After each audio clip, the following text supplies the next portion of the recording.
When we think of serial killers, we picture shadowy men lurking in dark alleys. But some of history's most chilling predators wore the mask of femininity, using society's trust in women to commit unspeakable acts of evil. Deep in the heart of 16th century Hungary, within the towering stone walls of Chaktichi Castle, a nightmare was unfolding that would earn one woman the title of history's most prolific female serial killer. Elizabeth Báthory, known to the world as the Blood Countess, was born into privilege on August 7, 1560, in the powerful House of Báthory. Her family controlled vast territories across Transylvania, and her uncle Stephen Báthory held the crown of Poland. She was nobility incarnate, raised in luxury, and married at 15 to Count Ferenc Nádasdy, a union that would produce 4 children and cement her position among Hungary's elite. But behind the facade of aristocratic respectability, something far more sinister was taking root. After her husband's death in 1604, the whispers began. Servants spoke in hushed tones of screams echoing through the castle corridors in the dead of night. Local villagers noticed that young women who entered the Countess's service had a disturbing habit of simply vanishing without a trace. What Elizabeth Báthory was doing to these women defied human comprehension. In the depths of her castle, she had created a chamber of horrors where torture became an art form. She would cover her victims with honey and leave them outside for insects to devour their flesh. She forced them into deadly ice baths during the brutal Hungarian winters, watching with cold fascination as hypothermia slowly claimed their lives. She drove needles deep into their fingers, cut off their noses and lips with surgical precision, and whipped them with stinging nettles until their skin was raw and bleeding. But perhaps most disturbing of all was her habit of biting into their shoulders and breasts, tearing flesh with her teeth before burning their bodies with hot irons, paying special attention to their genitals. This was not random violence. This was calculated, methodical cruelty carried out by a woman who had turned sadism into a ritual. For years, these atrocities continued unchecked. The victims were peasant women, servants, girls from families with no power to challenge a countess. Their disappearances were easily explained away, their deaths dismissed as the natural hazards of serving the nobility. But Elizabeth's hunger for suffering was growing, and with it, her appetite for more prestigious prey. The beginning of her end came in 1609 when she made a fatal mistake. She began targeting daughters of minor noble families, young women whose disappearances could not be so easily ignored. These families had connections, influence, and the ability to demand answers. Lutheran minister István Magyari had been collecting complaints against the Countess since 1602, documenting a pattern of violence that stretched back years. King Matthias II could no longer turn a blind eye. He assigned György Thurzó, the powerful Palatine of Hungary, to investigate the allegations. What Thurzó uncovered would shock even the most hardened investigators of the era. By October 1610, they had gathered 52 witness statements detailing the Countess's reign of terror. By 1611, that number had swelled to over 300 testimonies, each one painting a more horrific picture than the last. The end came swiftly and dramatically. On December 29, 1610, Count György Thurzó arrived unannounced at Chaktichi Castle. What he found there would haunt him for the rest of his life. He reportedly caught Elizabeth Báthory in the very act of torturing a victim, surrounded by the fresh evidence of her latest atrocity. The woman, who had once been the toast of Hungarian high society, was immediately arrested and imprisoned within the very walls where she had committed her crimes. Her 4 servants were also seized, subjected to torture, and forced to confess their roles in the murders. Under extreme duress, they revealed the full scope of their mistress's depravity. But the most chilling revelation came from the Countess herself. According to one witness, Elizabeth Báthory had meticulously documented her kills, maintaining a written record that listed 650 victims by name. 650 human beings, 650 daughters, sisters, mothers, each reduced to an entry in a madwoman's ledger. The scale was so vast, so incomprehensible, that it stretched the limits of human understanding. This was not crime. It was genocide carried out by a single person in the privacy of her own home. Yet, because of her noble birth and powerful family connections, Elizabeth Báthory never faced a formal trial. The political implications were too dangerous, the potential scandal too great. Instead, she was walled up alive in a set of rooms within Chactich Castle, with only small slits left open for food and air. She would spend the final 4 years of her life in this makeshift prison, isolated from the world she had terrorized. The legend that would follow her through history claimed that she bathed in the blood of virgin victims, believing it would preserve her youth and beauty. This detail, while not supported by contemporary evidence, captured the public imagination and cemented her reputation as a monster who had transcended mere human evil to become something supernatural. Elizabeth Báthory died in her prison on August 21, 1614. She was 54 years old, having spent her final years in solitary confinement, cut off from human contact, save for the servants who brought her meals. Her death brought an end to one of history's most prolific killing sprees, but the questions surrounding her case persist to this day. Some modern historians argue that the charges against her may have been politically motivated. King Matthias II owed her late husband an enormous debt, and destroying the Countess's reputation would have been a convenient way to avoid repayment. Others point to the sheer volume of witness testimony as proof of her guilt, arguing that such widespread accusations could not have been fabricated wholesale. What remains undisputed is the impact of her case on our understanding of female violence.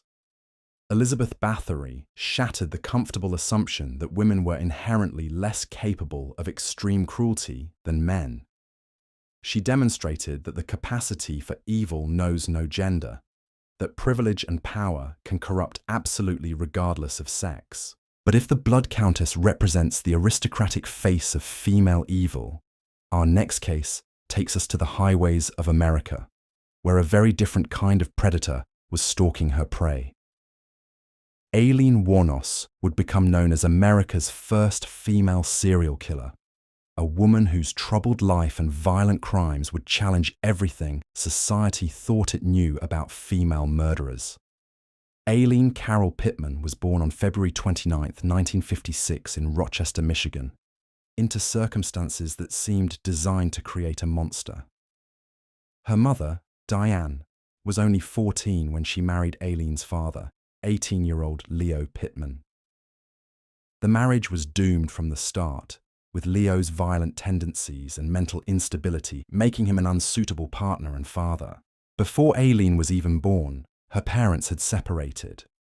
Leo Pittman would spend much of his adult life in and out of mental institutions, eventually facing charges for child molestation. He died in prison when Aileen was just 13, hanging himself in his cell and leaving behind a legacy of violence and sexual deviance that would seem to echo through his daughter's life. Diane, overwhelmed by single motherhood and her own traumatic experiences, proved incapable of providing the stability her children needed.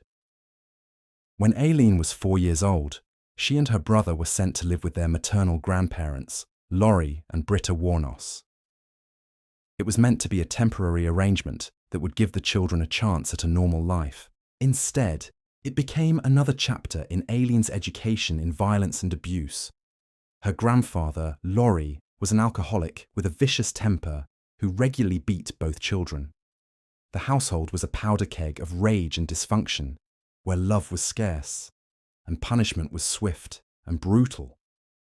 By her early teens, Aileen was already showing signs of the damage that had been inflicted upon her.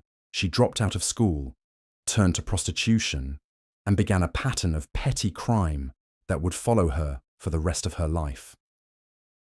In 1974, she was imprisoned for driving while intoxicated and firing a gun from a moving vehicle, an early indicator of the violence that was brewing within her.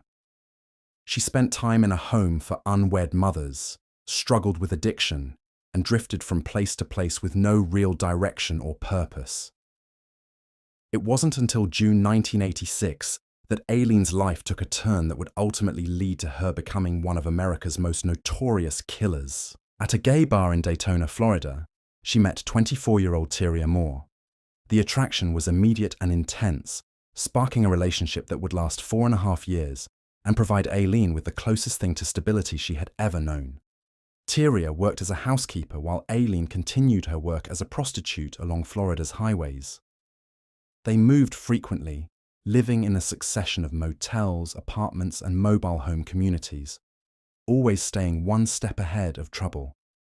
For a time, it seemed like Aileen had found something resembling happiness. She had someone who cared about her, a companion who accepted her despite her troubled past. But the demons that had been planted in Aileen's childhood were still there, growing stronger with each passing year.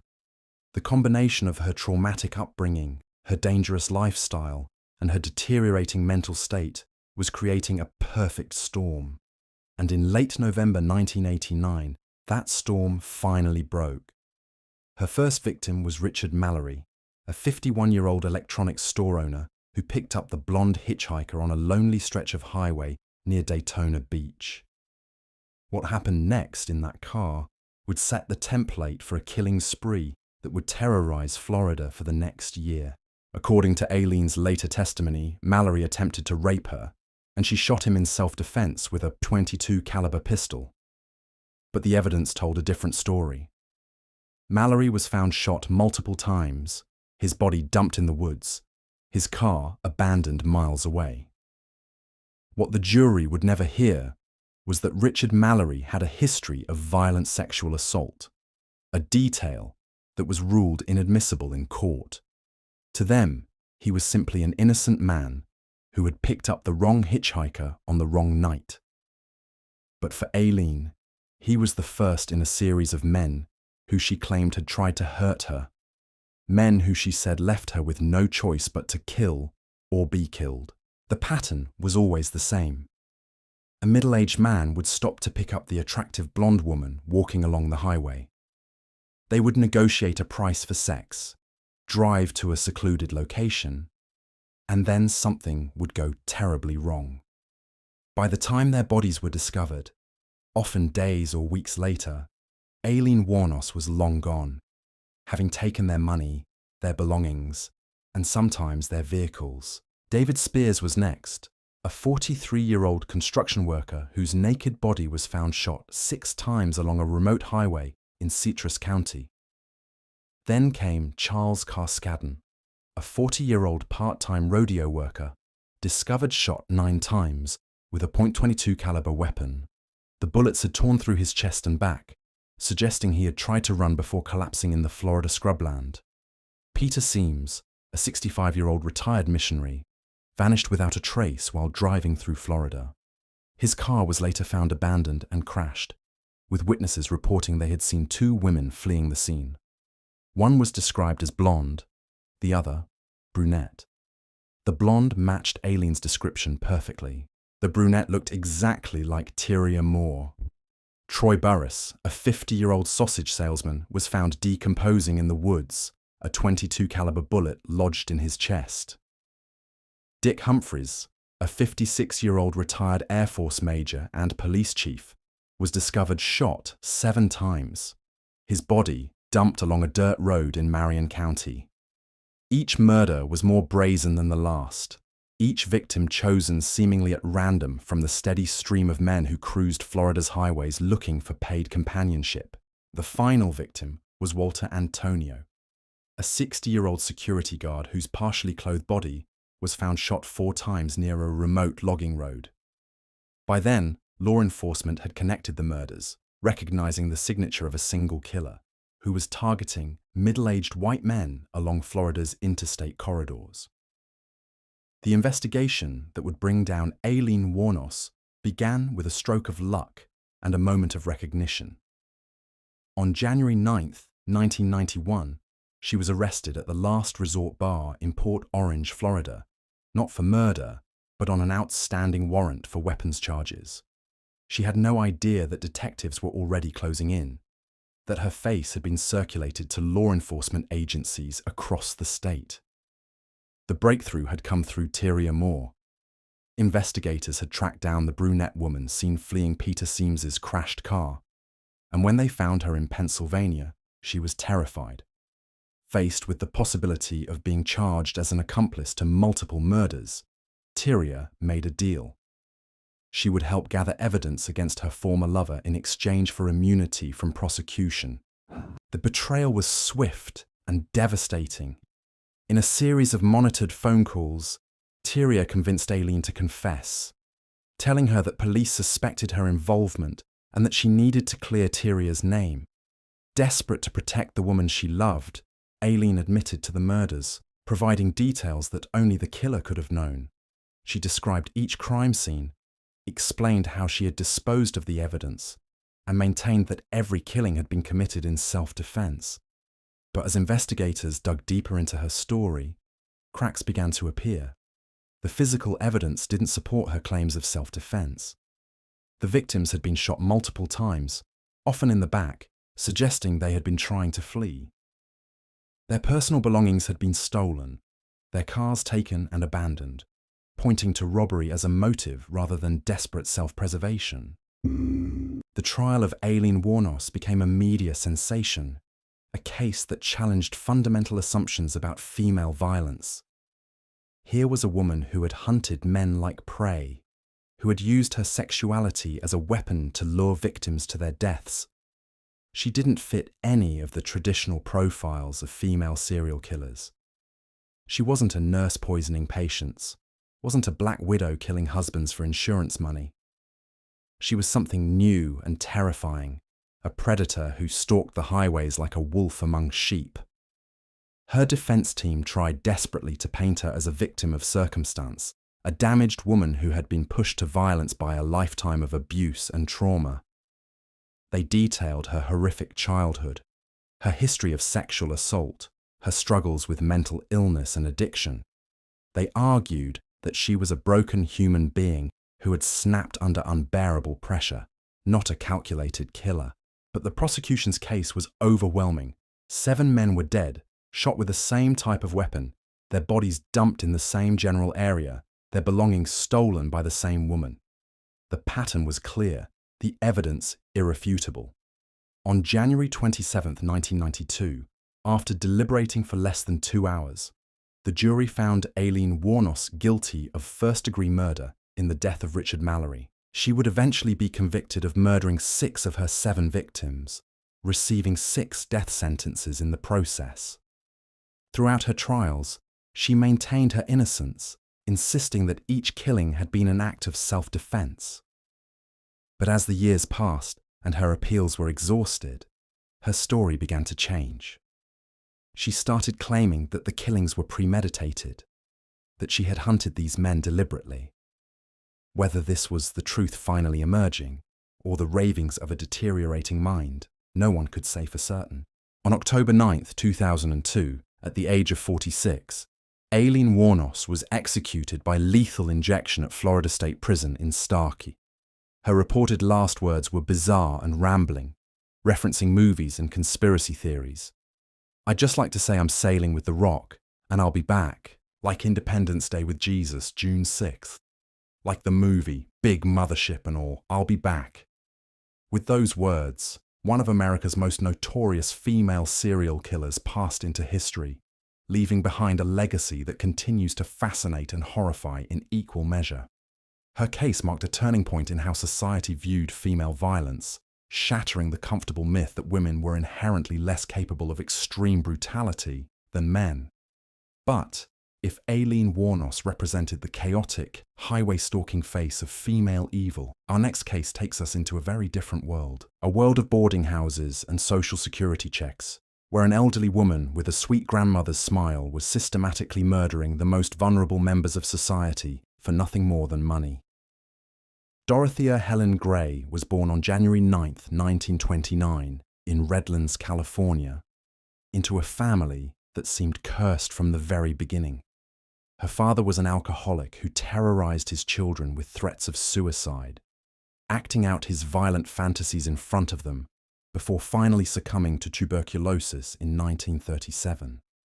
Her mother worked as a prostitute and lost custody of her children in 1938, dying in a motorcycle accident before the year was out. By the age of 9, Dorothea was an orphan, shuffled between relatives and foster homes, with no real stability or love in her life. The foundation for what she would become was being laid in these early years, a pattern of abandonment and neglect that would shape her into a master manipulator with an insatiable hunger for money and control. As an adult, she would reinvent herself multiple times, taking on new identities and new husbands with practiced ease. She married 4 times, each union ending in divorce or death, each one leaving her a little wealthier and a little more experienced in the art of deception. She learned to present herself as a caring, maternal figure, someone who could be trusted with the most vulnerable members of society. In the 1970s, Dorothea Puente seemed to have found her calling. She opened a boarding house in Sacramento, California, specifically catering to recovering alcoholics, drug addicts, the mentally ill, and the elderly. To social workers and government officials, she appeared to be a saint, a woman willing to take on the tough cases that no one else wanted to handle. But behind her benevolent facade, Puente was operating a sophisticated criminal enterprise. She was forging her tenants' signatures on their benefit checks, stealing their social security payments, and systematically robbing them of every penny they possessed. When she was finally caught and convicted of theft in 1982, a state psychologist diagnosed her as a schizophrenic with no remorse or regret, who should be closely monitored. Instead, she was released after serving just 3 years in prison, free to return to the very same business that had gotten her into trouble in the first place. She opened a new boarding house at 1426 F Street in Sacramento, a Victorian-era home that would soon become known as one of America's most notorious addresses. This time, however, Dorothea Puente had learned from her mistakes. Simply stealing from her tenants wasn't enough. The risk of getting caught again was too high, and the potential profits too limited. She needed a more permanent solution to the problem of troublesome tenants who might report her crimes or demand their money back. The answer was murder. According to investigators, most of Dorothea Puente's victims had been drugged until they overdosed, a methodical process that she had perfected through years of practice. She would wrap their lifeless bodies in bedsheets and plastic lining, then drag them through her house in the dead of night to the open pits she had dug in her backyard. To her neighbours, she was simply an industrious landlady who took pride in her garden. They had no idea that the soil beneath her flowers was fertilized with human remains. Her system was diabolically efficient. She targeted society's most invisible members, people whose disappearances would barely register with authorities. Homeless individuals, elderly pensioners with no family, mentally ill patients who had been released from institutions with nowhere else to go. These were human beings that society had already forgotten, making them perfect victims for a predator who understood that no one would come looking for the lost and abandoned. The boarding house at 1426 F Street became a death trap disguised as a sanctuary. Puente would welcome her tenants with warm smiles and motherly concern, offering them clean rooms, hot meals, and the promise of stability. She presented herself as their savior, the one person willing to care for them when the rest of the world had turned its back. But once they were inside her web, escape became impossible. She controlled every aspect of their lives, managing their medications, aiding them from the outside world. When handling their finances, and ISOL tenants became suspicious or tried to leave, they would simply vanish overnight. Puente would tell concerned social workers that they had moved away to live with relatives or had checked themselves into treatment facilities. Since her victims had no real connections to the community, these explanations were rarely questioned. The carefully constructed facade began to crack in November 1988 when 52-year-old Alvaro Montoya disappeared. Montoya had been homeless for years and suffered from mental health issues, but he had one person who cared about his welfare. Judy Moyes, an outreach counsellor, had been working with him for months and knew his habits well. When he suddenly vanished from Puente's boarding house, she refused to accept the landlady's explanation that he had gone on vacation. Moyes' persistence finally convinced police to investigate. When detectives arrived at the boarding house, they found Puente to be a charming, cooperative elderly woman who seemed genuinely concerned about her missing tenant. She invited them in for tea, showed them around the property, and answered all their questions with apparent sincerity. There was nothing in her demeanour to suggest that she was anything other than what she appeared to be. But as officers walked through her meticulously maintained backyard, they noticed areas where the soil looked recently disturbed. When they began to dig, the true horror of Dorothea Puente's operation was finally revealed. 7 bodies were buried in her garden, each one wrapped in plastic and cloth, each one representing a life that had been snuffed out for nothing more than a monthly Social Security check. The victims included Ruth Monroe, a 61-year-old woman who had been staying at the boarding house for just 2 weeks before she died. There was Benjamin Fink, a 55-year-old alcoholic who had been trying to get his life back on track. James Gallup, a 62-year-old man with a developmental disability who had trusted Puente to care for him. Vera Faye Martin, a 64-year-old woman who had nowhere else to turn when she ended up at Puente's door. Each victim had a story, a life that had been cut short by a woman who saw them as nothing more than sources of income. They had been society's most vulnerable members, people who had fallen through the cracks and ended up in the care of a predator who viewed their deaths as simple business transactions. The callousness of their murders was matched only by the calculated nature of Puente's cover-up. As the investigation expanded, police discovered that Puente had been operating her deadly scheme for years. She had perfected a system of drugging her victims with a combination of prescription medications and household chemicals, carefully calibrating the doses to ensure death while making it appear natural. She had studied their habits, learned their routines, and planned each murder with the precision of a professional assassin. But even as the evidence mounted against her, Dorothea Puente maintained her innocent grandmother act. When police began excavating her backyard, she wasn't considered a suspect. She was allowed to walk freely around the crime scene, offering helpful suggestions to investigators and expressing shock and horror at the discoveries. It was only when the full scope of the carnage became clear that detectives realized they had been deceived by a master manipulator. The moment she understood that her game was up, Puente vanished. She slipped away from the crime scene and caught a bus to Los Angeles, where she attempted to blend into the anonymous crowds of the big city.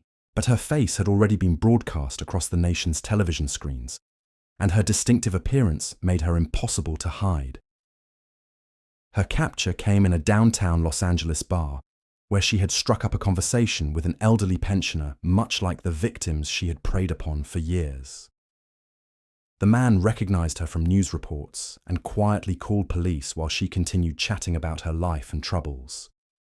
When officers arrived, they found her sitting calmly at the bar, sipping a drink and maintaining her sweet grandmother persona, even as handcuffs were placed around her wrists.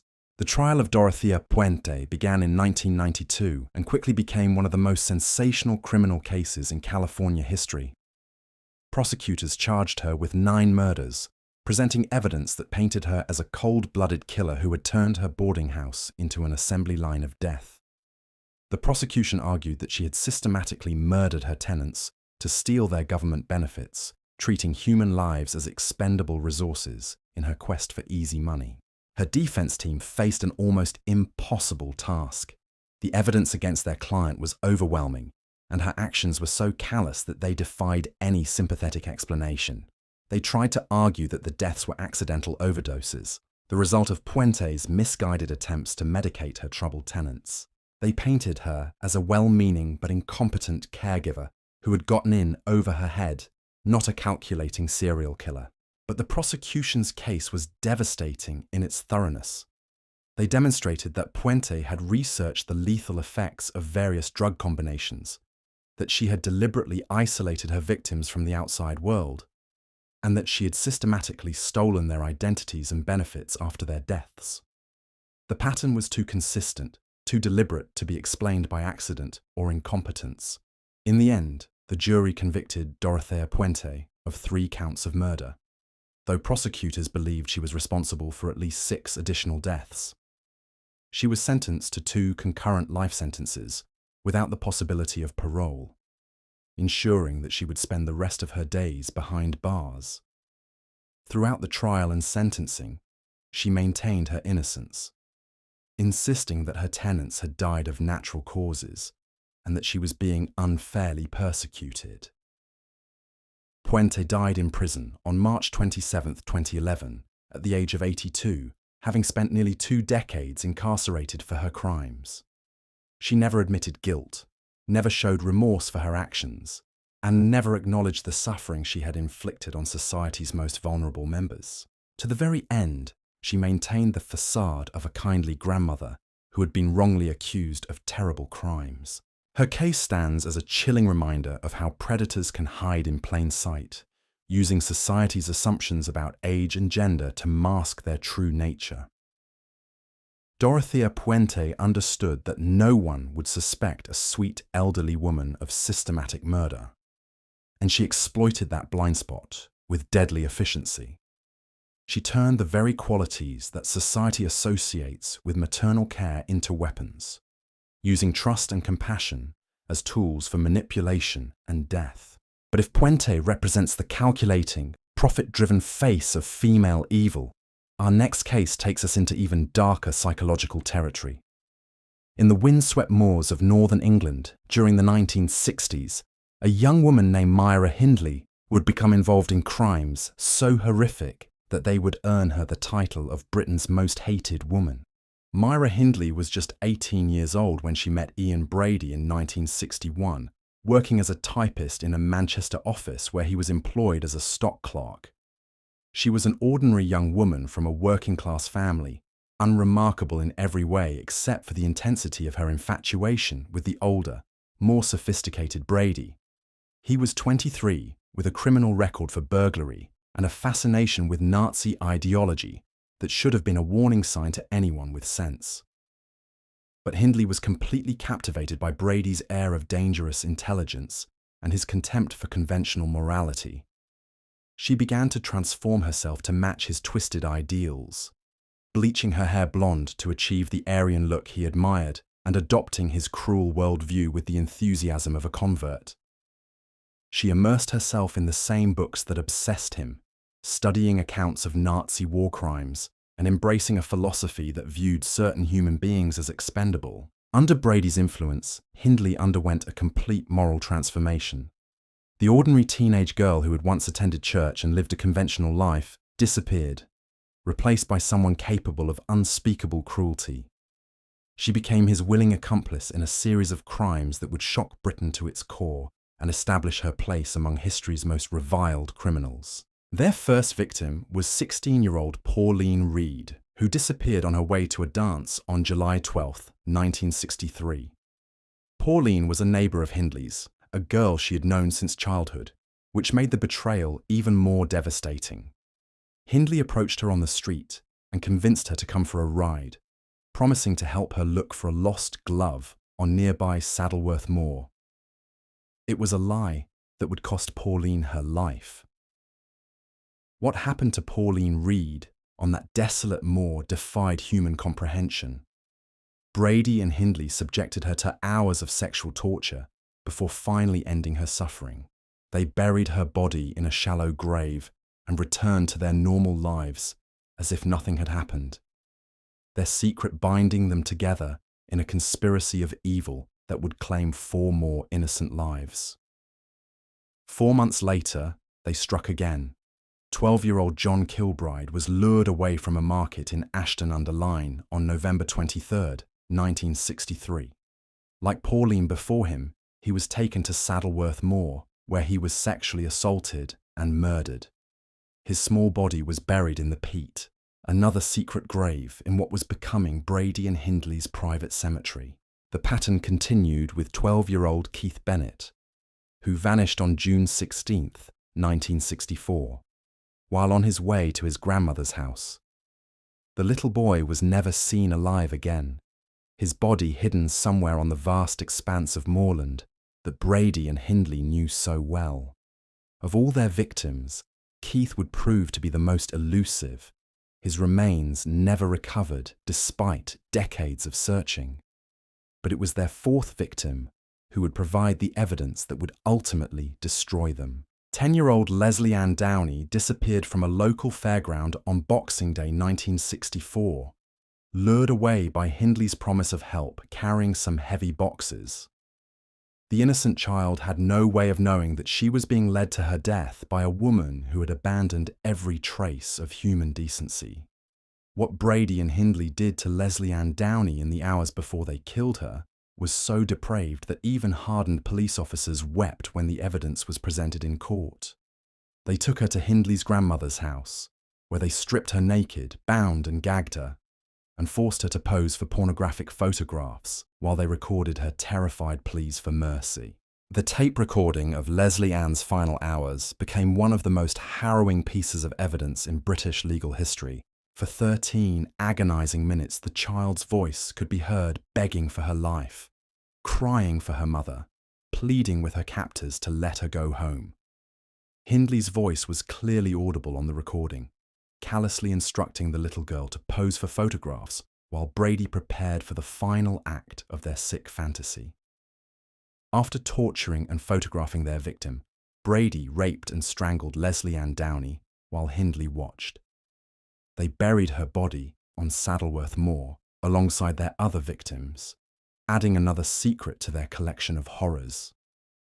To the outside world, they appeared to be an ordinary young couple, but they had become something far more sinister, a partnership forged in hell and dedicated to the destruction of innocence. Their final victim was 17-year-old Edward Evans, murdered on October 6, 1965. Unlike their previous crimes, this killing took place in front of a witness, Hindley's brother-in-law David Smith. Brady had been trying to corrupt the younger man, involving him in their criminal activities and gradually revealing the extent of their depravity. But when Smith witnessed Brady attacking Evans with an axe, hacking at the teenager's head with savage brutality, he finally understood the true nature of the couple he had been drawn into. Terrified for his own life, Smith played along until he could escape and contact the police. His testimony would provide the breakthrough that investigators needed to unravel the full extent of Brady and Hindley's crimes. When officers searched Brady's apartment, they found a collection of evidence that revealed the couple's secret life as child killers. The photographs of Leslie Ann Downey and the tape recording of her torture were discovered in luggage at Manchester Central Station, along with other images showing Brady and Hindley posing on Saddleworth Moor near the graves of their victims. The evidence was overwhelming, a documentary record of their crimes that made denial impossible. The trial of Ian Brady and Myra Hindley began in April 1966 and immediately became one of the most sensational criminal cases in British history. The prosecution presented evidence that painted the couple as monsters who had preyed on children for their own twisted gratification, while the defense struggled to find any mitigating circumstances that might explain their client's actions. Hindley's role in the crimes was particularly shocking to a society that still held traditional views about female nature and behavior. Here was a woman who had actively participated in the kidnapping, torture, and murder of children, using her gender and apparent respectability to lure victims to their deaths. She had not been coerced or manipulated into participating. She had been a willing and enthusiastic partner in evil. The public reaction to Myra Hindley was immediate and visceral. She became the focus of a hatred so intense that it would follow her for the rest of her life. While Brady was seen as a psychopath whose crimes, while horrific, were not entirely unexpected from someone of his background. Hindley was viewed as a betrayer of her own sex, a woman who had perverted the maternal instinct into something monstrous. Both defendants were found guilty and sentenced to life imprisonment, with the judge recommending that they never be released. For 20 years, Hindley maintained her innocence, insisting that she had been under Brady's control and had played only a peripheral role in the murders. But in 1987, she finally confessed to her involvement in all 5 killings, admitting that she had been a willing participant in the crimes that had made her Britain's most hated woman. Her confession came too late to change public opinion or secure her freedom. She remained in prison for the rest of her life, dying on November 15, 2002, at the age of 60, having served 36 years behind bars. Even in death, she remained a figure of revulsion, with many arguing that her crimes were so heinous that no punishment could ever be sufficient. In her final years, Hindley expressed remorse for her crimes, telling her solicitor that she deserved to have been hanged, and acknowledging that her role in luring the children made her even more culpable than Brady. But these expressions of guilt, coming decades after her conviction, were widely viewed as calculated attempts to secure parole rather than genuine repentance. The case of Myra Hindley and the Moors murders stands as one of the most disturbing examples of female participation in serial killing. It shattered comfortable assumptions about women's nature and demonstrated that the capacity for evil knows no gender boundaries. Hindley had not been a victim or a pawn. She had been a predator in her own right, using her femininity as a weapon to destroy the lives of innocent children. Her crimes revealed the terrifying reality that maternal instincts could be twisted into something unrecognizable, that the very qualities society associates with female nurturing could become tools of manipulation and death. But while Hindley's partnership with Brady shocked the world, our next case would prove that some women needed no male accomplice to unleash their capacity for evil.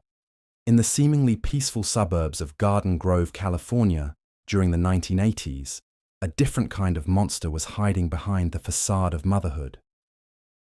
Lacey Spears appeared to be the epitome of devoted single parenthood, documenting every moment of her life with her young son Garnett through an endless stream of blog posts, Facebook updates, and Instagram photos that painted her as a heroic warrior mother, battling against mysterious illnesses that plagued her child. To her thousands of online followers, Lacey was an inspiration. Her blog, titled Garnett's Journey, chronicled the heartbreaking struggle of a mother watching her precious boy suffer through an endless series of medical crises. The posts were filled with photos of Garnett in hospital beds, looking small and frail, while his devoted mother maintained a vigil at his bedside. The comments sections overflowed with prayers, praise, and financial donations from strangers, moved by their story. But the reality behind those carefully curated images was far more sinister than anyone could have imagined. Garnett Spears was not a sick child battling mysterious illnesses. He was a victim of one of the most calculated and cruel forms of child abuse imaginable, systematically poisoned by the very person who claimed to love him most. His mother was not his protector, but his predator, and every post she shared was another chapter in the public documentation of her own monstrous crimes. From the moment Garnett was born, Lacey had begun weaving an elaborate web of lies about his health. She invented symptoms that didn't exist, fabricated medical emergencies that had no basis in reality, and dragged her infant son from doctor to doctor, hospital to hospital, always staying one step ahead of any definitive diagnosis. She became an expert at describing the signs of illnesses that existed only in her imagination, convincing medical professionals that her child needed increasingly invasive treatments. The centerpiece of her deception was Garnett's feeding tube, a gastric tube surgically implanted directly into his stomach. Lacey had convinced doctors that her son couldn't keep food down, that he suffered from severe digestive problems that made normal feeding impossible. The medical professionals who operated on the healthy child had no way of knowing they were giving his mother the perfect murder weapon, a direct pipeline to his internal organs that would allow her to poison him with surgical precision. What Lacey Spears was doing to her son defied every natural instinct of motherhood. She was slowly killing him with salt, force-feeding him toxic levels of sodium through his feeding tube, while documenting his resulting suffering for her online audience. Each seizure, each medical emergency, each trip to the hospital was the direct result of her deliberate poisoning, yet she presented herself as the heartbroken mother of a chronically ill child. The method was diabolically clever.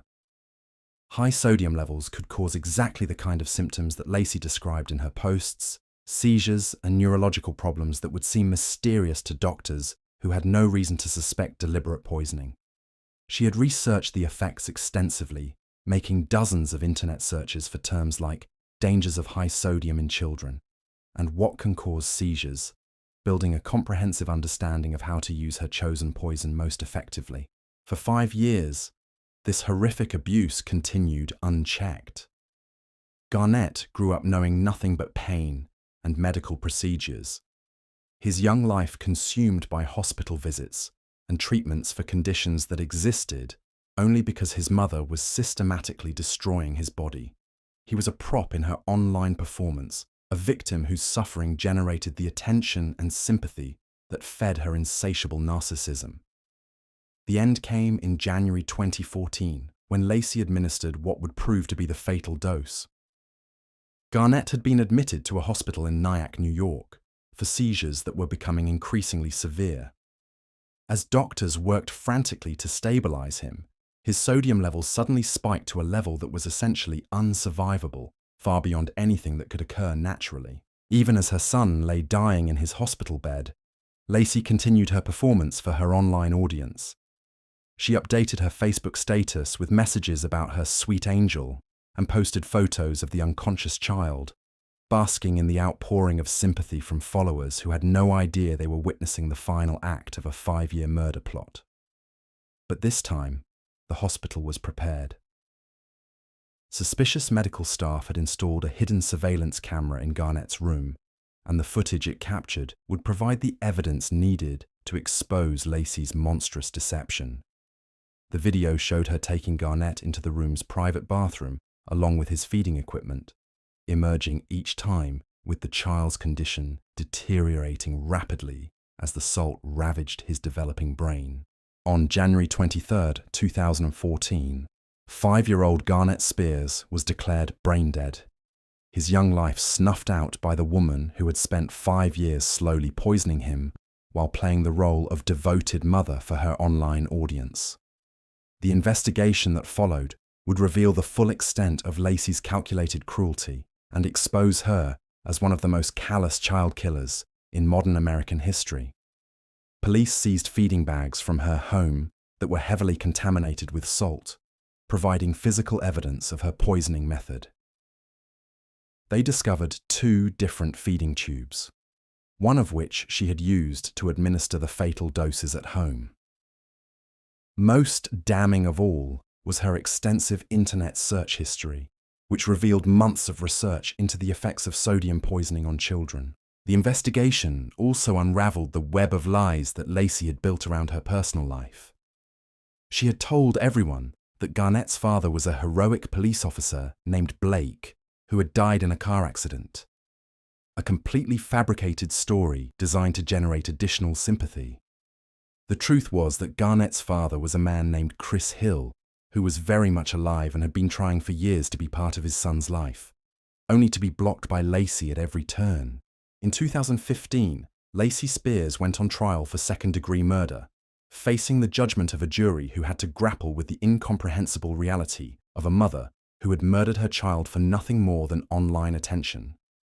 The prosecution presented her social media posts not as the diary of a concerned mother, but as the scrapbook of a killer who had documented her victim's suffering in real time. Her defense team faced an impossible task.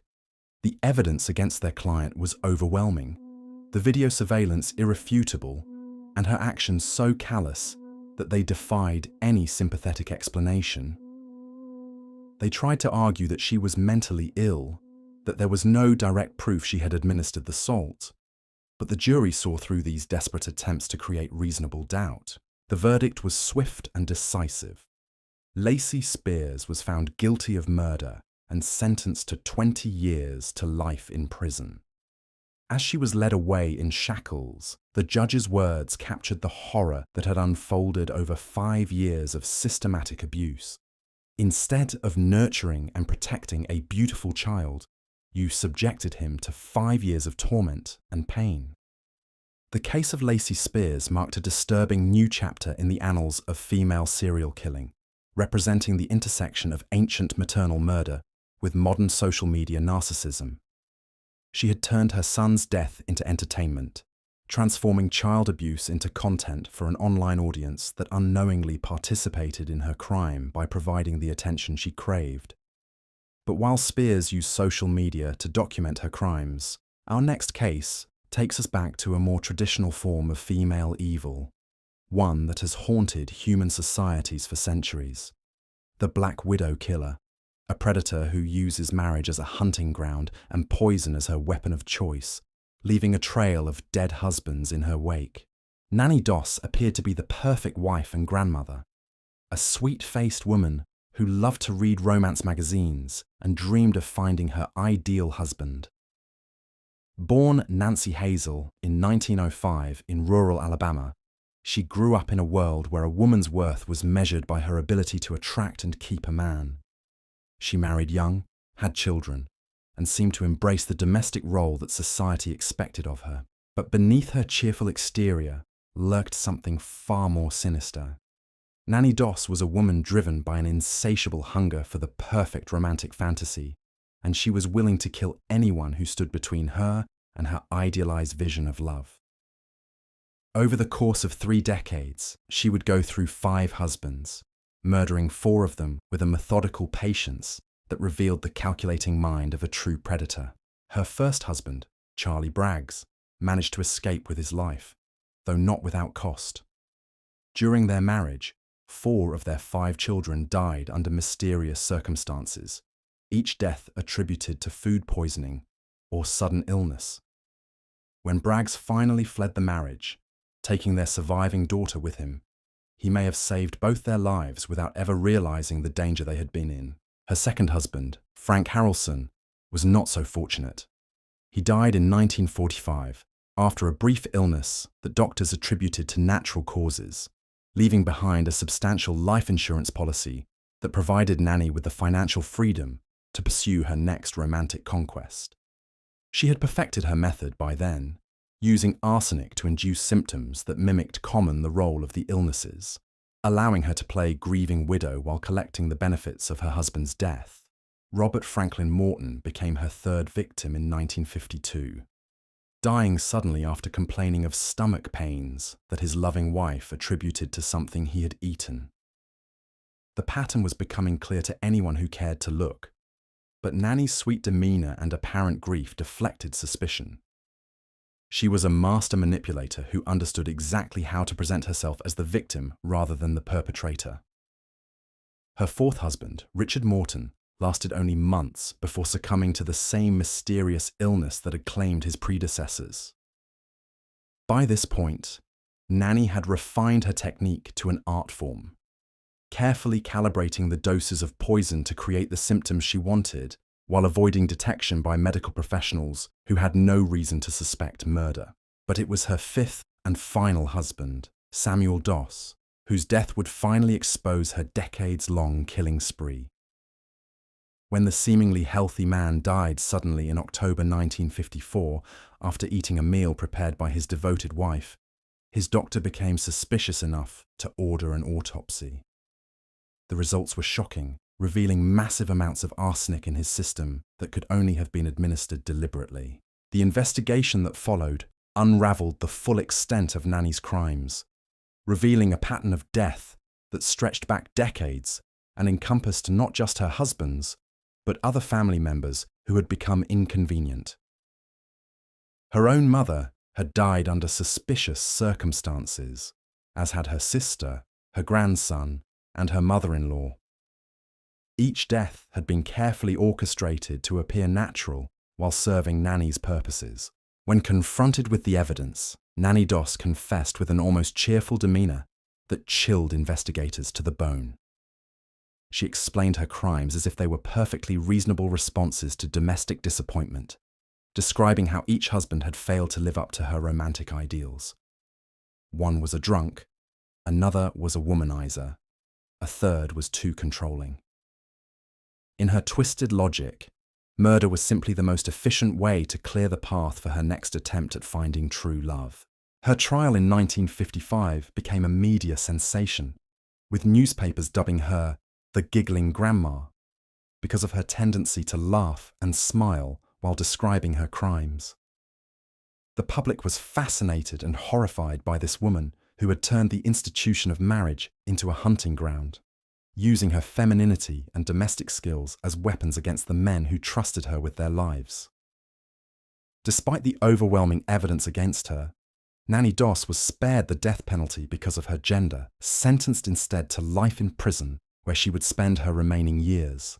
She died behind bars in 1965 at the age of 59, having achieved a twisted form of immortality as one of America's most prolific black widow killers. Her case represents the dark side of female domestic power, demonstrating how the traditional roles of wife and caregiver could be weaponized by a woman with murder in her heart. She had used society's trust in female nurturing to mask her true nature, presenting herself as the ideal woman while systematically destroying the lives of those who loved her most. But while black widows like Nanny Doss killed for personal gratification, disguised as romantic disappointment, our next case reveals an even more disturbing motivation. Sometimes female serial killers are driven not by love or money, but by the simple pleasure they derive from having power over life and death. In the quiet halls of the Veterans Affairs Medical Center in Northampton, Massachusetts during the 1990s, patients and staff alike had grown accustomed to seeing Kristen Gilbert making her rounds. The registered nurse was known for her competence and dedication, always seeming to be in the right place at the right time when medical emergencies arose. She had an uncanny ability to sense when patients were about to take a turn for the worse, arriving at bedsides just moments before cardiac arrest struck.